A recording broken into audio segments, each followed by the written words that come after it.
back to the channel. Today I am headed up to Colorado Springs to get all the stuff that I had anodized. So yesterday I took the parts and today they are already ready. So I'm really happy that I found this anodizing place probably like 8 months ago when I did the brake calipers, because this dude does fantastic work, but he only does black anodization and clear anodization. So he said he's gonna look into doing more colors eventually, but for now, you know, it is what it is, and he does a really good job, and he does it quick. I picked up all the parts from the anodizer, and I really like this finish. So this is supposedly kind of like an olive finish, but I think it looks more of like a titanium finish. So I think the arms look really nice with that finish on there as well, just because it kind of breaks it up. So I think what I'm gonna do is, I'm not 100% sure, but I will powder coat the subframe gloss black, and then these will just kind of go with everything. And yeah, I also have all these misalignment spacers done, which those turned out really, really nice as well. And now I don't have to worry about them getting corroded or anything like that. So let's head back to the shop. And what I want to do is, one reason I wanted to get all these subframe bushings anodized with all this stuff is I want to put all of these in the subframe, bolt the subframe in the car, and then I can make sure and modify it so the exhaust works with the car. Back over at the junkyard, and we now have the anodized subframe bushings back from the anodizer, as well as the misalignment spacers for the Heim joints and the adjustable arms. So now what I'm gonna do today is I'm going to throw this subframe into the Magnum, but I need to pull the Scat Pack subframe out of the Magnum so I can bolt this one in. I need to first clean up all the welds on the inside of these bushing housings, because some of them penetrated through and I want the bushings to slide in nice. And also what I need to do to modify the subframe is to, actually not to modify it, but I need to move the exhaust hanger locations, because in the previous video you guys saw the LSD actuator for the Trackhawk differential actually interferes with this one, or it's that one of these sides. But what I'm going to do is bolt this in, bolt the Scat Pack Challenger exhaust onto the Magnum, bolt it to these hangers, and then I'm going to figure out where I could put new hangers. So probably on this side of this this bracket for the lower control arm, and just pretty much just come out a little bit, and then I'll just have the hanger, it'll probably be the same height, just come down, and we'll have a nice clean exhaust hanger. Another thing I want to do is, the reason I brought that adjustable arm is I'm going to use the two stock, the toe link and the camber arm, I believe, and then that adjustable traction arm, and mount all the suspension with the knuckle, with the hub, with the brake rotor, with the Trackhawk wheel onto the Magnum, set the car down, and make sure that the tire and wheel sit centralized in the wheel well, and we don't have any weird suspension geometry or anything like that. It's pretty hard to tell without a alignment machine, but I can get it pretty close with a tape measure. So let's get to work. Let's pull the Magnum in. I'm gonna set the Magnum down with the subframe in it and all the Trackhawk suspension on it. So as you can see, for some reason, it is all the way to the back of the bumper, isn't centered in the wheel well. And how I set up the subframe jig or fixture was I used the charger and then I went off the diff center. So technically it should be in the center. So I was getting pretty worried. I'm not 100% sure if this is the issue,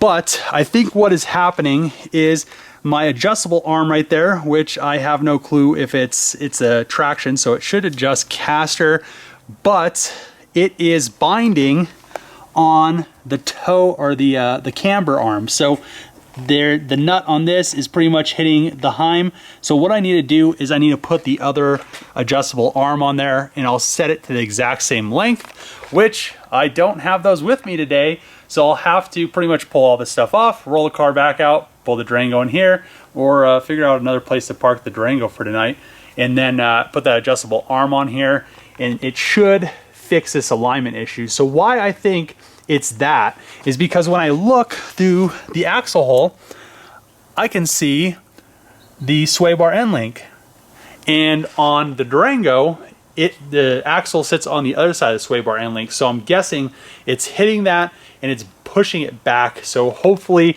that is our issue, because I really don't think it should be off center. So everything else seems like it's correct, but if it is incorrect and it is off center, what I'm going to have to do is I'm going to have to make an adjustable lower control arm to move the bottom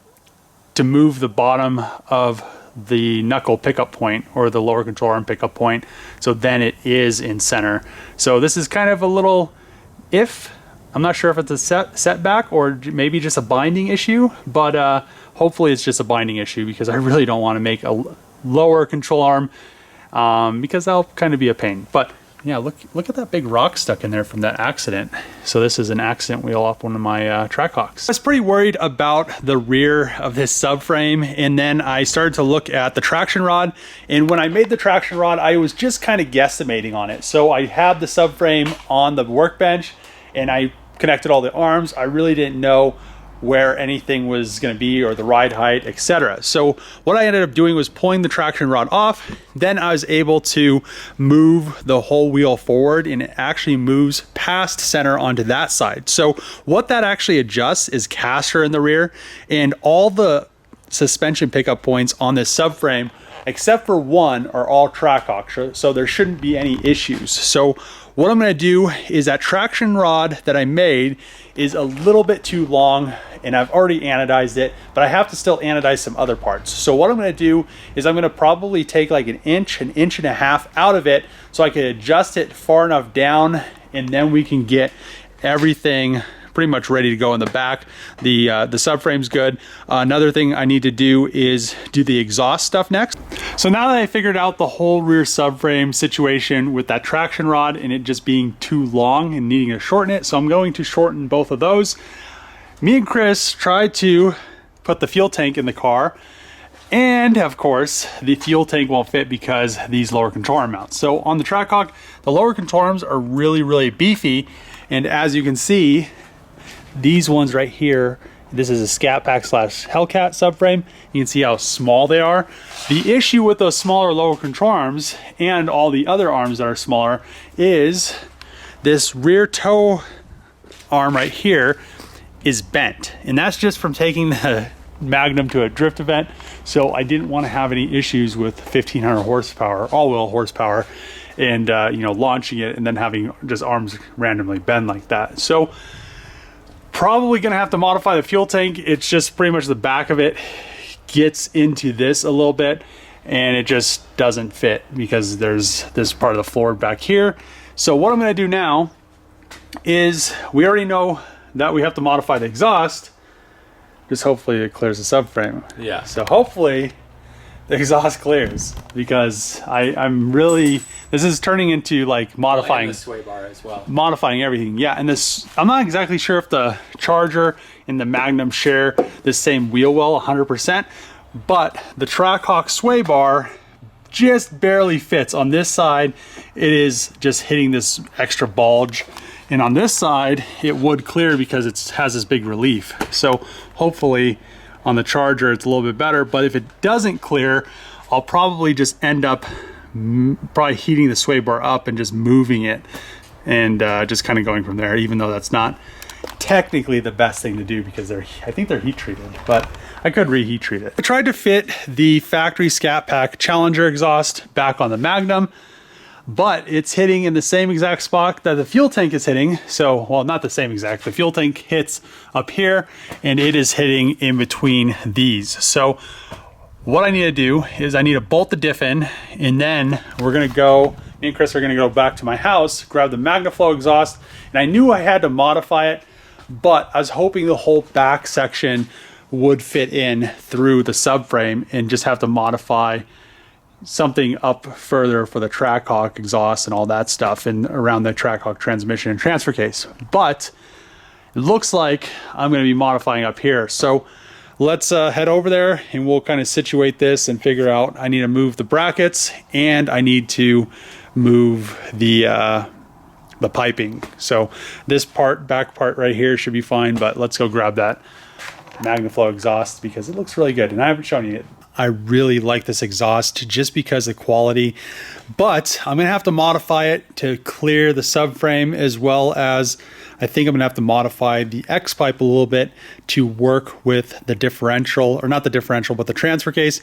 But that's a later on obstacle. So now I need to figure out, I don't remember what I did with the instructions, because I got this thing probably, I feel like it's been like 6 to 4 months ago, and I've just been waiting to put it on the car. It's not going on the Magnum. This is just all for mock-up. I know people are going to ask me in the comments, why are you putting stuff on a red car? But it's all mock-up. But yeah, let's start modifying this, figure out how everything goes.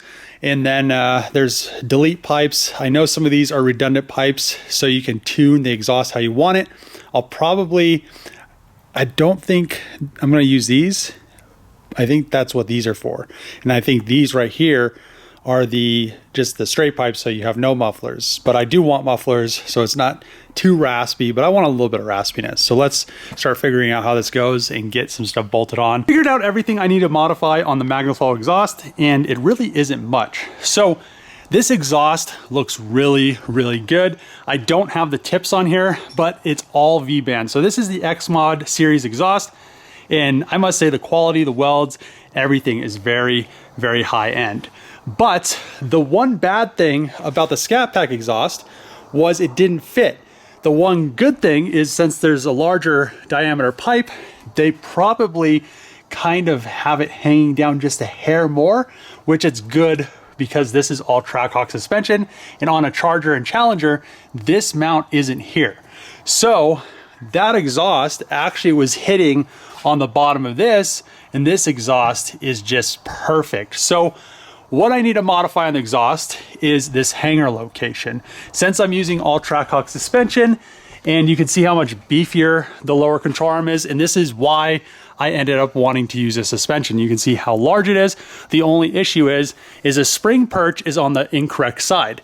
That is the reason why I made the true coilovers, because on the Chargers, the Challengers, Magnums 300s, the spring perch is right here.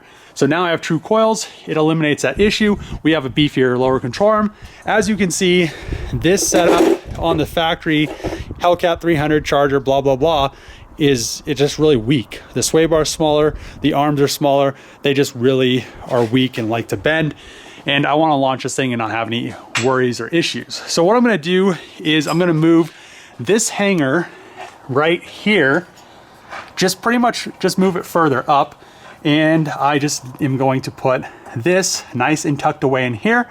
And the reason I'm tucking this here, like I showed you guys before, the LSD actuator for the rear differential, which is right here, interferes with this mount. So I could technically run this if I didn't have the LSD actuator, but to make all the Trackhawk and Durango Hellcat stuff work, you need this actuator on there, or it'll throw a light and it'll probably just be a nightmare. And plus, really, it'll be nice because the LSD won't be actuated if it doesn't need to be. So that'll be a plus. But yeah, I'm really happy with how this is coming out, because the subframe is really nice and the exhaust is really nice. Then we'll have, and those arms I made are really nice. So we'll have all adjustable arms.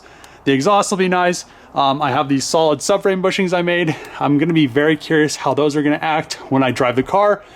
But the diff still has the rubber bushings in it, so there won't be a bunch of differential noise. When you have solid bushings in a diff, it just whines, it does all kinds of crazy stuff, and I really don't like that in cars. The FC does have solid bushings in the differential, but it's an FC. So now what I'm going to do is pretty much pull everything back out of here.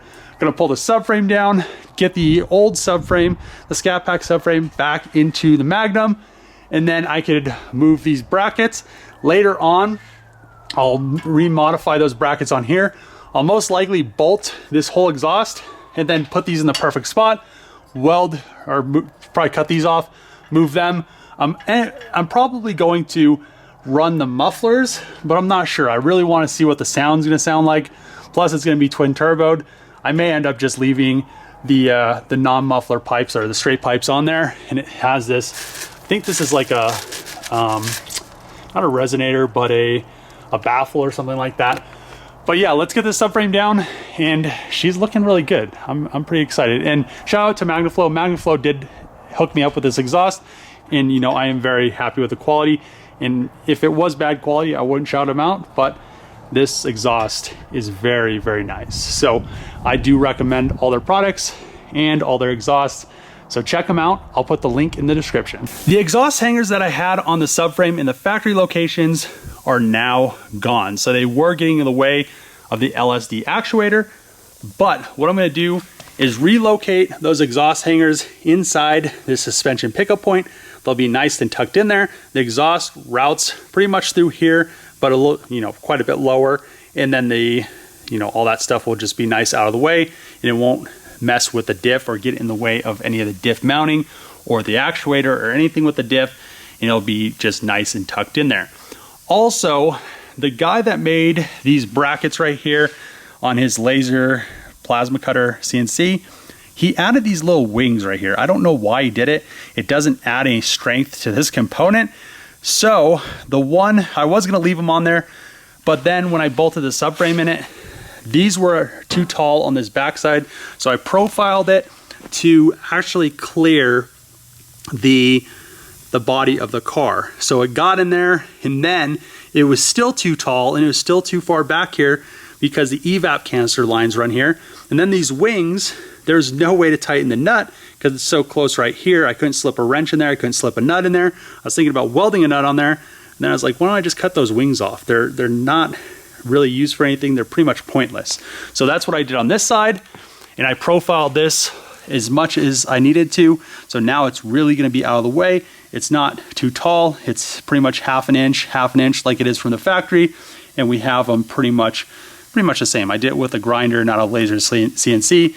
On these ones, I still need to round this edge, but you can see how much nicer it is without those wings on there. Those suspension pickup points now have the wings cut off of them and are reshaped, and I also rounded all the edges, so there wasn't a point on them. So what I'm gonna do now is I think I will locate these exhaust hangers, have to go this way, and here's where the diff mounts. So I think if I locate them somewhere right there, I was almost thinking I could put a stud like this coming out right there and then have it so when it's sitting on there, it actually has the hanger, so it's somewhere around there, because I know the exhaust is going to be pretty much somewhere up here, and then this hanger will be nice and tight. Or I could come down a little bit further, but then I have to worry about that hanger kind of being in the way of the diff. So I think what I'm going to do first is I'm going to re-bolt the differential in here, and I actually grabbed all of the little spacers that it needs. We'll get the diff bolted in. I now have the differential bolted into the subframe, and I made it very tight tolerances, so it was you know, it was a nice snug fit. Didn't have any issues. But now that this is in here, I think I'm going to go with my original idea with the hangers right here. Instead, they used to be back here, just like that. So it'll be a little bit more tucked in there, and then these, the hangers are meant to kind of move back and forth like this, so it won't interfere with any of that. It'll be really nice, and I won't have to worry about it interfering with this module right here, this LSD actuator. And the other one pretty much landed right there, so I wouldn't have been able to plug the plug in. And it was just kind of one of those things where I was like, well, I might as well just rethink this. And I think that this is going to be so much more clean looking and a lot easier to deal with than having that and the plug and all that stuff, because I probably could have plugged the plug in and then put the exhaust on. It just would have been kind of a nightmare. The fabrication on the rear charger subframe is now 100% complete, and I really love how she turned out. So I ended up moving the exhaust hangers like I showed you guys, and I located them right here like I said, because it's out of the way. It doesn't interfere with that actuator for the LSD, and it doesn't interfere with the diff. Plus, it's nice and tucked up in here, and I don't have to worry about anything getting in the way. Plus, the exhaust runs here. I think it's gonna be perfect where these are located. I pretty much decided to put them here when it was in the car with the exhaust on there, and then this is just gonna have all this room back here, so it won't be hitting on anything. Also, we won't have to worry about the LSD or the differential, and then I also won't have to worry about all those tabs that I cut off, and I reshaped everything that was pretty much wrong with this thing, and now I just need to find somebody to weld it. So I sold my TIG welder. It was actually an older TIG welder, and now I'm looking for another one, so I haven't bought one yet. So I need to find somebody to weld this. I had Hayden weld up, Meticulous weld up my FD exhaust manifold, and I really love his welds. But he's in Florida right now, so I'm gonna see if I can find somebody else to weld it up, because the guy that was helping me, I don't know, he just didn't want to do work. It was just taking super long to get stuff done, and to motivate him, it was extremely difficult, which it shouldn't have been. So now this thing is ready to weld. Once it's welded, I can get it coated, and I'm gonna coat it myself. And once I have it welded, it'll go really fast. Get it coated, throw it in the car. Another thing, I'm probably gonna end up making a fuel tank. So I looked into fixing or modifying this fuel tank, and this is I forgot what material, it's like the same stuff kayaks are made of, and you can modify them, but for some reason, this is a plastic fuel tank and it's very heavy. So what I'm gonna do is most likely make this out of aluminum. And, you know, people are probably like, oh no, you're making something else, but I need to make this out of something. And I don't really want to modify it because it might leak, and I don't want to have any issues with leaking or fire. And if it's made out of aluminum sheet metal, it'll be lighter. I don't have to worry about a bunch of, I don't have to worry about having this extra scatter, or it's like a skid plate almost, but it's fiberglass. And then I'll probably just make this so it bolts back in, so it has the heat shield for the exhaust. But otherwise, I'm really just making it so it fits with those subframe lower control arm horns from the Trackhawk. They just protrude a little bit too far, and I could just pretty much slice that with a hot knife and then just push it in and then re-plastic weld it. But I don't know, I may do that temporarily, but I'd rather not. So we'll see. Plus it will lighten it up, and I'm trying to save some weight. I thought I was gonna save a bunch of weight with this, which I did save some weight over the factory subframe because this one's pretty easy to lift. The factory subframe is a little bit harder to lift. So I kind of want to weigh them to see the difference, but right now I'm just gonna wait until it's powder coated, and then I can weigh them and just kind of compare. But I'm gonna end the video here. Glad this is 100% ready to go because it was a big undertaking. The front one is probably gonna be, I don't know, it'll probably be a little bit easier because I'm just gonna do everything myself, cut out the middleman, not have to worry about waiting 4 weeks for something to not get done, and just kind of go from there. But as always, if you like these videos, make sure to click the subscribe button, throw a thumbs up, throw a comment below. As always, see you guys next time.